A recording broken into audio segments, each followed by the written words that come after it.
Hello, hello everybody. Welcome to the final eclipse of eclipse season. This year we have a partial, is it a lunar eclipse? Is it a solar eclipse? I can't remember. But it's in Leo. So if you know where Leo is at in your chart, that's really good information for you to have for this. And remember that this is sign specific. So I'm just waiting for people to hop on right now. You guys know I start off just by laying out the cards, that way people can jump on. And then I am going to be starting with Leo for this reading. If you're watching the replay on YouTube, then you'll be able to see the timestamps because I'll post those on there and I'll post them later on Facebook. Okay, Ricky, I'm not doing personal readings right now. I'm doing sign specific. So we're gonna go through Aries through Pisces. We'll start with Leo, but it's gonna be sign by sign. So everybody has, like, I mean, unless you're a triple sign, I always tell people to look at their sun, moon, or rising. If you're like a triple Gemini or a triple Leo or a triple something, then one of the things that you can also do is like find the house where Leo is for you and then just watch like that sign's house. If you want like an additional one, that might work. But whatever is good for you. Okay. And then I haven't used these in a while. I miss this deck. So the Tarot of Sexual Magic cards. I love these. They're super fun. Oh yeah, drop in the comment. Let me know what your sun, moon, and rising is. Who's on? LaRasha, I see you're a Leo rising.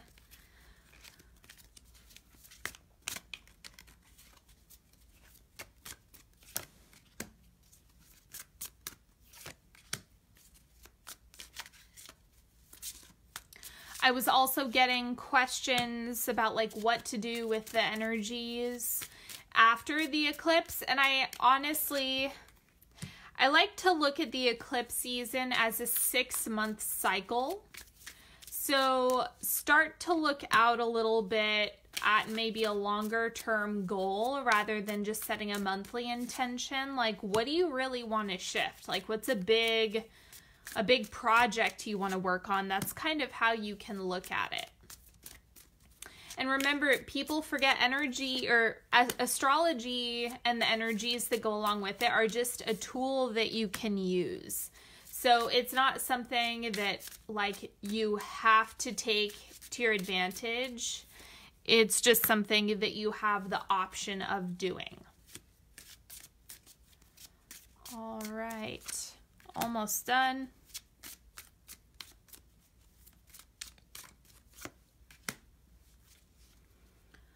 Okay. Hello, everybody who's hopping on. Starting with Leo as usual. Or I shouldn't say as usual, but it's a Leo eclipse, the Leo new moon. Okay, so first thing, this is good for you if you're a sun, moon, or rising Leo. And we have the Lovers, connection, decision making. This also has to do with like either the resurgence of a relationship. You might have found it gone dormant during the retrograde season. You know, we have all those planets in retrograde and it's been a real bitch. So it's something that you might find that energy comes back up. And so this is both how you make decisions, or coming to the point where you have to make a big decision, or it's actually a connection, a relationship, something that you are wanting to make an appearance, or you can set your intention around relationships that you're having at this time or that you want to come in. So this can be in terms of something that you desire or something that you can have.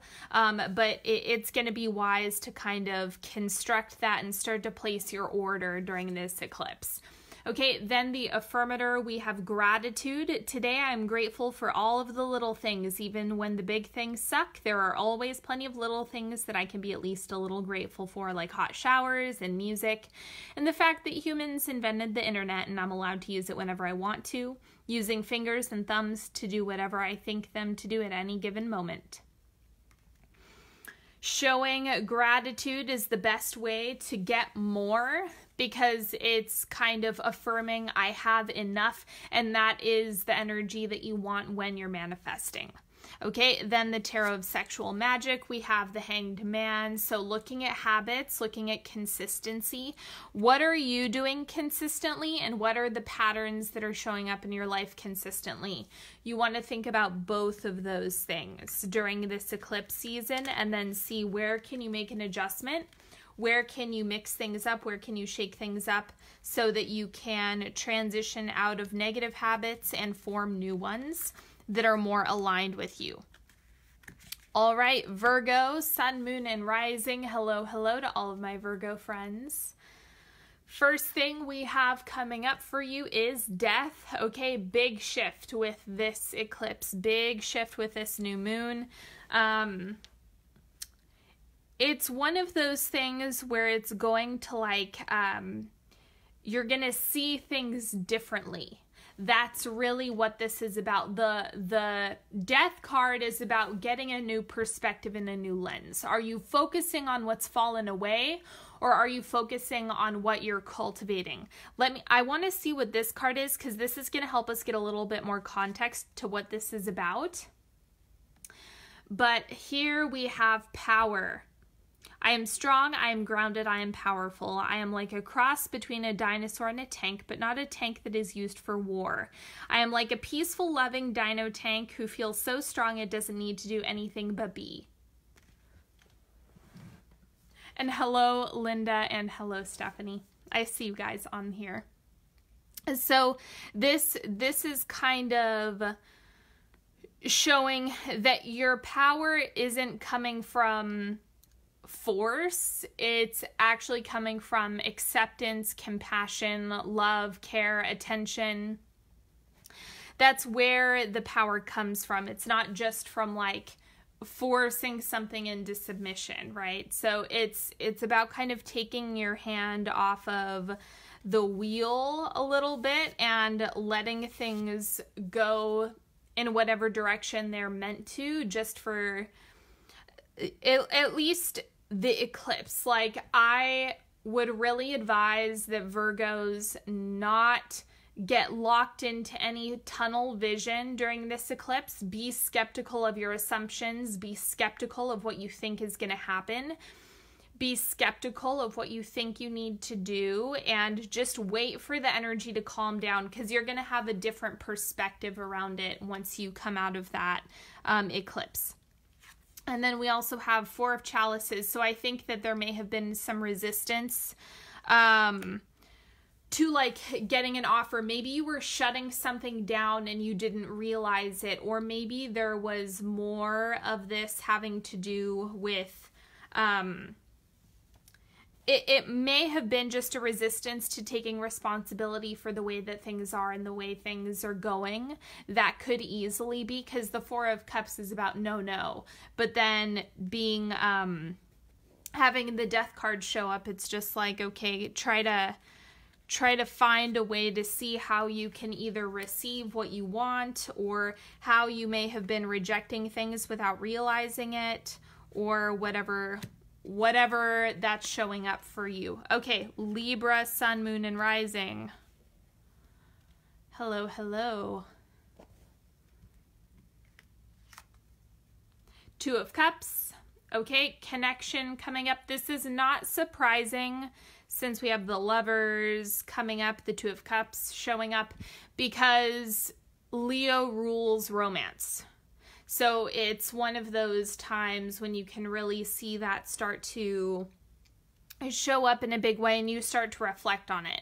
So this is also a very Libra card, if you will. I would say ask yourself what you want. Ask yourself what you need around partnership, relationships, no matter if you are or aren't in a relationship, and just see how is that being fulfilled, what's missing, what do you already have. It just looks like reflection on this. And then the affirmator is playfulness. I am a playful participant in life, and I always have the option to make something fun. A fun game rather than a heavy burden. Mary Poppins put sugar in the medicine for a reason. That lady really knows how to party. Okay. Be playful with this. It does not have to be heavy and dense. All right. It might be one of those things that the eclipse season is bringing that up because it's pushing us to all look at our shadow. But for you, it's really about kind of incorporating that levity, that lightheartedness, so that you can kind of get to the core of what you want. And then we also have the Eight of Chalices. This is that change in perspective around what you want.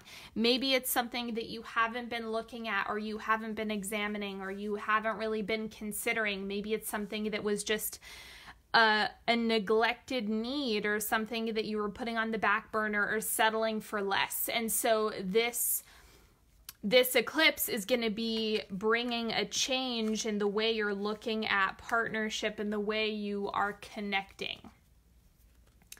Okay. And Scorpio, Sun, Moon, and Rising.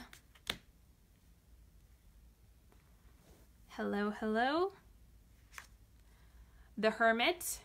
Take some time to rest and take a step back. It's okay if you don't go full steam ahead with this eclipse. It's just one of those things that you want to let yourself be.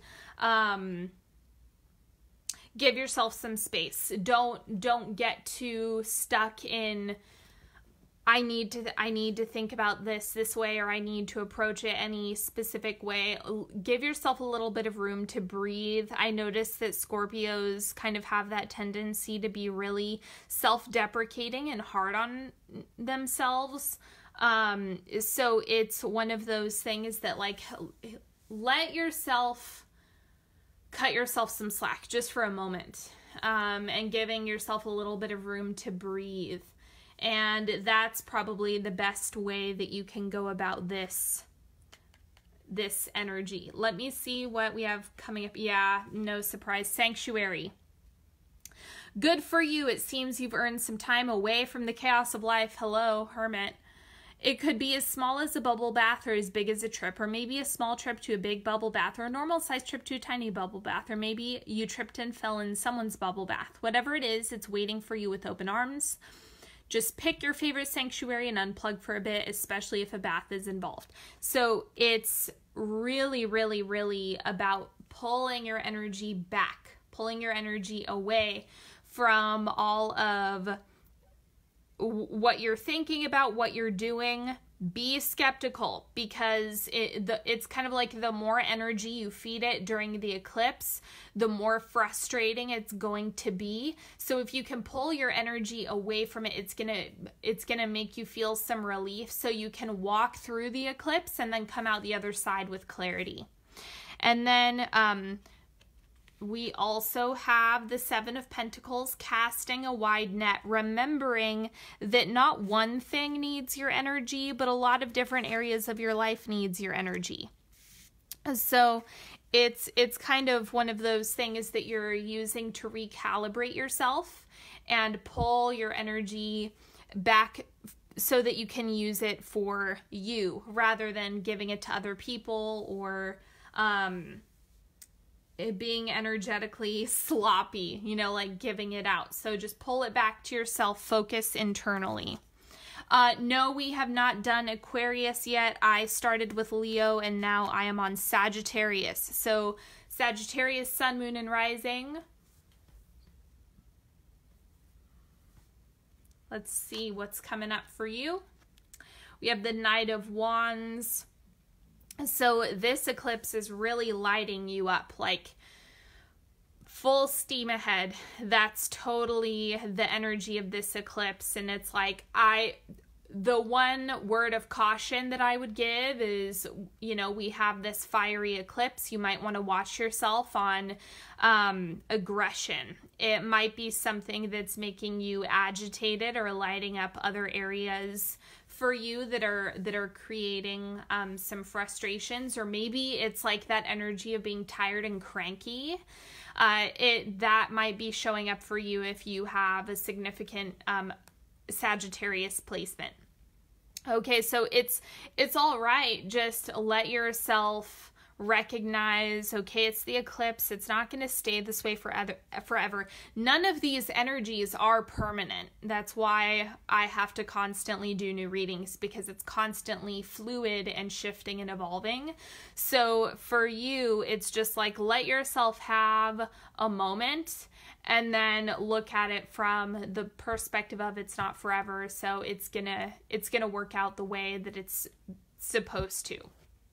And then we also have strength. You are hereby declared a strong, resilient warrior of heroic proportions. Enjoy your battles, whatever they are, because you're guaranteed to come through them stronger, brighter, and more compassionate. And based on what I know of mythology, probably with a great hair and a six-pack. Okay, so yes, this is absolutely it. Whatever the struggle, whatever the resistance, whatever the frustration, you're going to come out of it. You're going to be more present and compassionate and available. So it's not something that you have to get stuck on, or getting frustrated with yourself for getting frustrated. I see that a lot. So let yourself take a deep breath, take a break, and that is going to be that'll be okay for you. Okay, and then we also have the Nine of Swords. So you might be having some fear pictures show up, which could also be what's lighting you up and what's being kind of aggravating. Honestly, I feel like you guys just need a break. Take breaks, keep snacks on you, give yourself little creature comforts. Don't get too locked into one perspective. It's like this is going to shift quickly. So I think that this is just about watching your temperament more than anything else. Capricorn, Sun, Moon, and Rising. Hello to all of my Capricorn friends.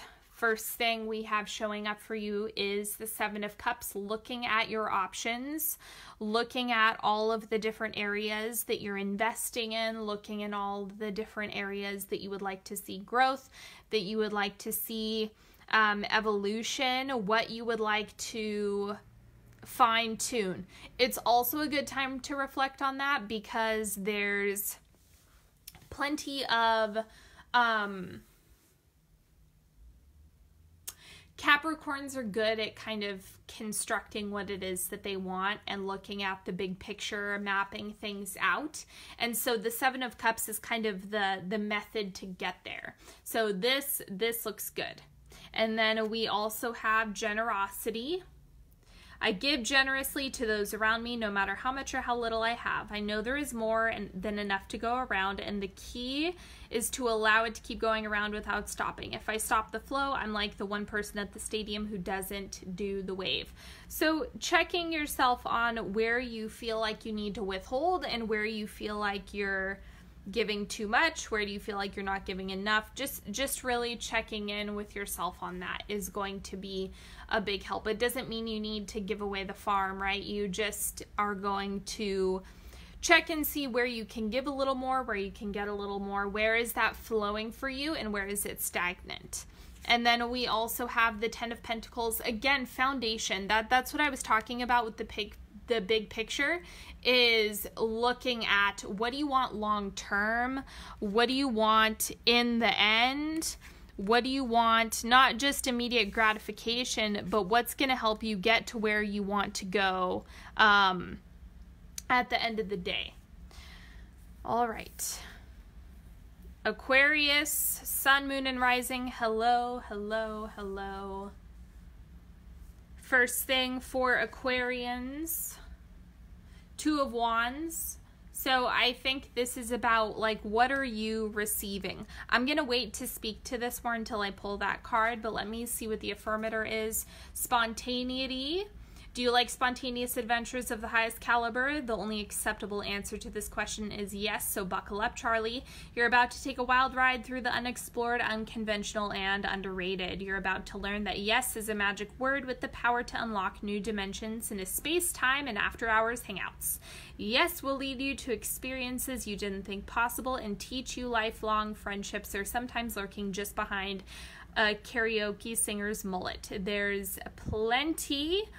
Oh no, there's a pretty good chance your name is not Charlie. Okay, so the spontaneity card is just about kind of looking at that playfulness and where it is that you're seeing it in your life. How is that manifesting, and how are you, how is it showing up for you? So I just had this conversation. Please remember that spontaneity is not the same thing as recklessness. Okay, they live in separate camps, like doing things that are irresponsible and can put yourself in a bad position. Not spontaneous. That is just reckless. Things that are spontaneous bring you fun, push you outside your comfort zone, challenge you, are really what can help you break through some of those mental barriers that you have. But spontaneity doesn't typically put you in a stressful position. I hope that makes sense. I just want to make that distinction. Okay, no, Veronica, I have not done Pisces yet. That's what I'm doing next, just to answer that question. And then we have the Devil is showing up. So this tells me that if what you're receiving is low quality, then look at, it's kind of like you want to look at your shadow self. If you're receiving crappy people and crappy opportunities, look at your belief systems, look at the shadow self, look at the part of you that is wounded, because that's also going to give you a clue to what needs to be healed for you to manifest something better. Okay, so that's really where this is coming in. What you're receiving is giving you a really good insight on where you're at mentally, spiritually, physically. So you do have quite a bit of control over what you're attracting. So it's like, take responsibility for that at the very least, and that's actually going to help you get some of your power back. Because it's all fixable. It's not like it's beyond repair. It's just about drawing your awareness to it. All right, Pisces, Sun, Moon, and Rising. Hello, hello to all of the Pisces. I know I have a lot of Pisces who watch me. So, the Tower. All right, I'm going to pull this one first. Queen of Swords. Oh, okay, this is interesting. It's kind of like, what I'm reading this as is the idea that you need to do everything independently, or you're stuck as having to carry all of the burdens yourself, or you're in a position where you have to just be on your own. It's kind of like you might be having this extreme isolation thing, or an isolation wound that's coming up, and it's just so that you can be healed. Like, that's all of this energy that's coming up is for healing.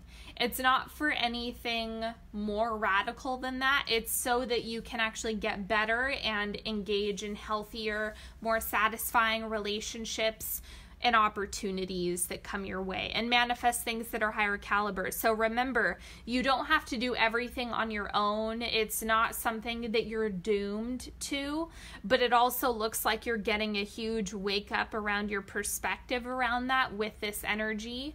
And so I think you actually have this to look forward to. I'm reading this as not you heading into independence. It's like, no, you don't have to be doing everything solo every day, all the time, completely carrying everyone else's baggage. It's, you don't have to do this alone. You do have support. You can manifest support, relationships, healthy engagements that you're involved in. So it's actually stepping away from this, I have to do this solo again. It's moving away from that and on to something better. So this is big. For those of you who feel stagnant in relationships, then bravo. This is what you want to look for, is the change in your independence. That's like the transformative piece. And it's not going to happen overnight. Remember that too. So you can't like get frustrated at like your energetic process. That's just going to make it harder to come out of. And then the affirmator is authenticity. Authenticity is the name of the game. Whatever comes up, I will feel it. Whatever needs to be said, I will say it. Whoever doesn't get it doesn't have to get it, but at least they know it because I've said it. And that's way better than leaving a passive aggressive note about it.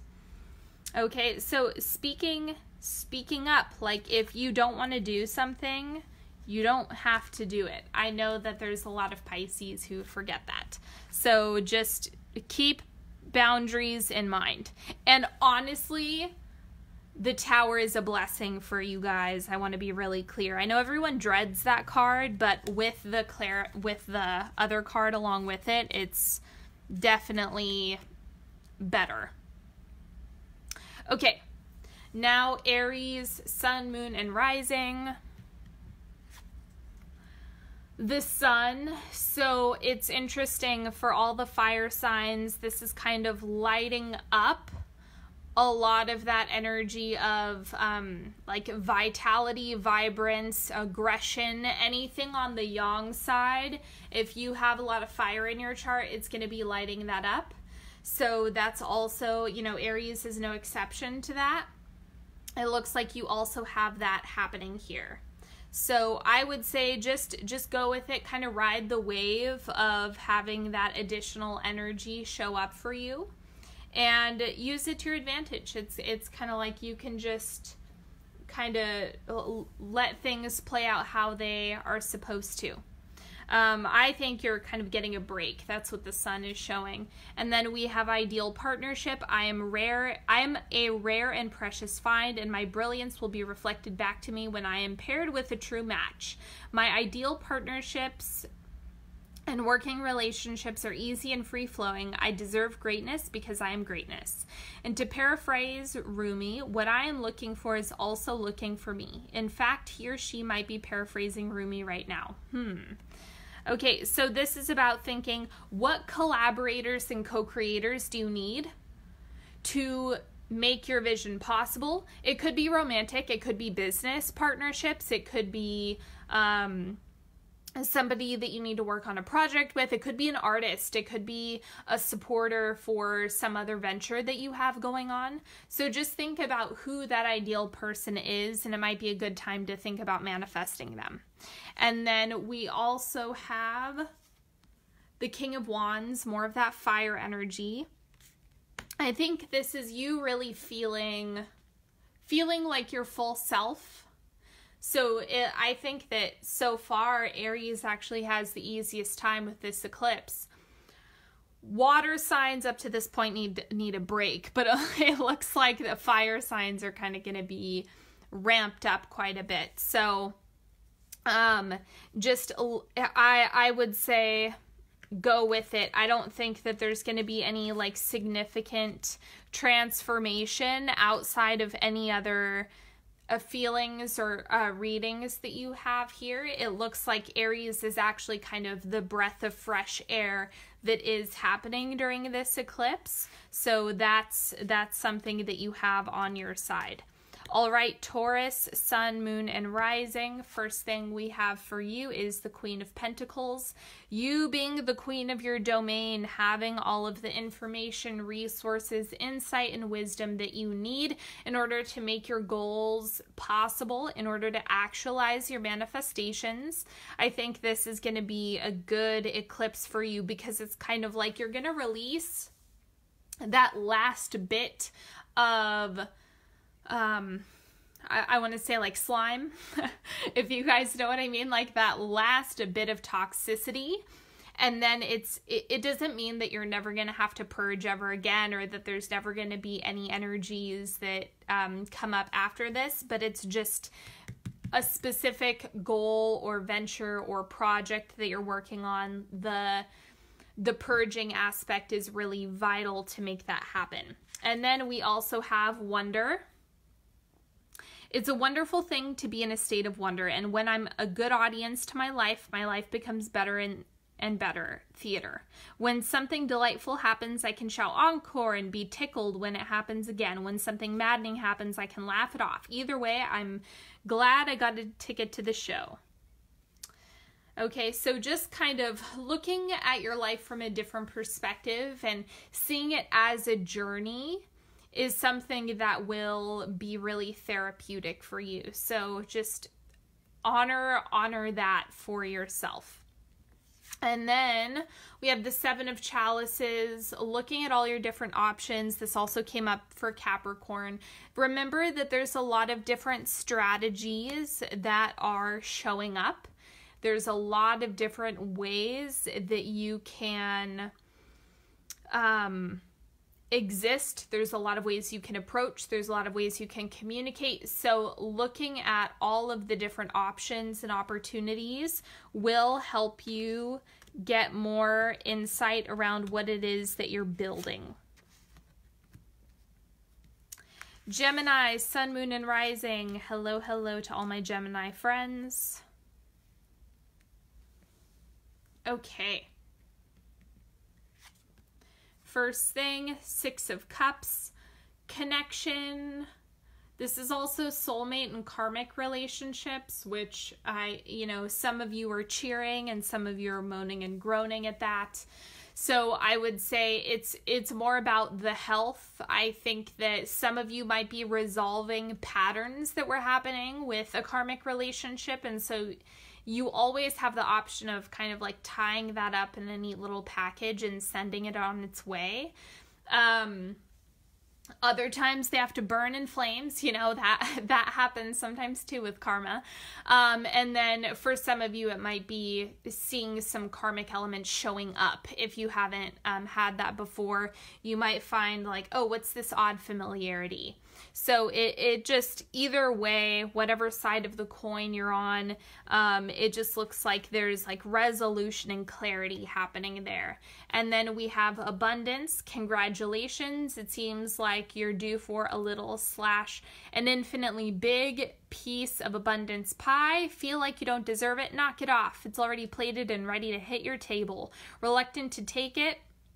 Shut your hole. Abundance pie is big enough to serve everyone, so get your whipped cream ready unless you're lactose intolerant and enjoy your well-deserved metaphorical dessert.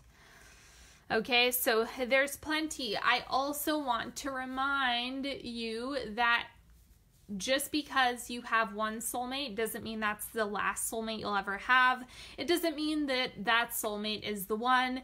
It doesn't mean that that's the only soulmate you can ever manifest and that's the only one there ever will be. Remember that there are infinite possibilities for soulmates and romantic partnership and just good relationships in general. So you are dealing with a relational moon, with a relational eclipse, and so you're not limited. That's what the abundance card is reminding you.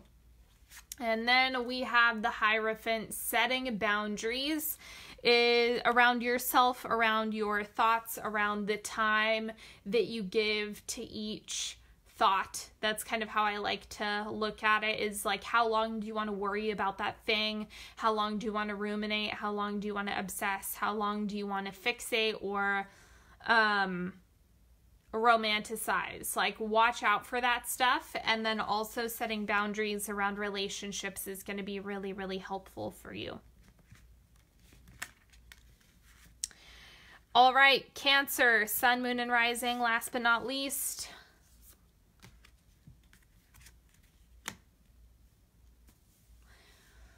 Okay, let's see what's coming up for you. Page of Wands, I think you're kind of evaluating what it is that you want, what it is that you're doing moving forward. It just looks like you're reflecting. Like, what is this? Is this right? Is this wrong? Is this good? Is this bad? Is this what I want? Is this what is best for me? Asking all of those questions is going to be helpful. Then we also have inspiration. There is a voice of inspiration within me. Right now, it's only a whisper, but the more I listen, the louder it will get. Soon it will become a flawless speech voiced by James Earl Jones through a megaphone with lots of applause. So you might find that there's like an intuitive hit or an inspiration that causes you to reflect. Like, it might be something where it's like, oh, I could really use that. I really want that. Maybe I should make that happen. Okay, so that's kind of what's coming up here. They look connected. And then we also have Six of Chalices. So again, this actually looks like reflection because it's like looking at an old photo, an old painting, an old experience. Reflection is what's going to help you move forward. So sometimes reflection will hold people back, but for you, it looks like that's going to be a source of inspiration, as well as kind of give you the information that you need to move forward in a healthy way.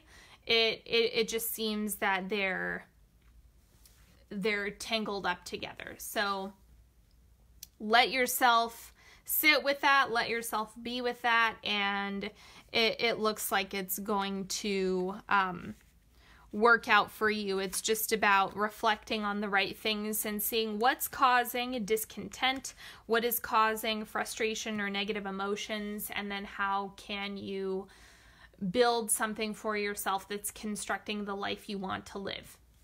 All right, so that's all I have, everybody. Thank you so much for joining me. Don't forget, if you want to work with me, you're welcome to go to onyxhealing.com. Check out the links in the description box if you're watching on YouTube. I so appreciate all of you. Thank you for everyone who has hopped on with me live. I love hanging out with you guys, and good luck with this eclipse on Saturday. And I will talk to you all later. Have a good one. Bye-bye.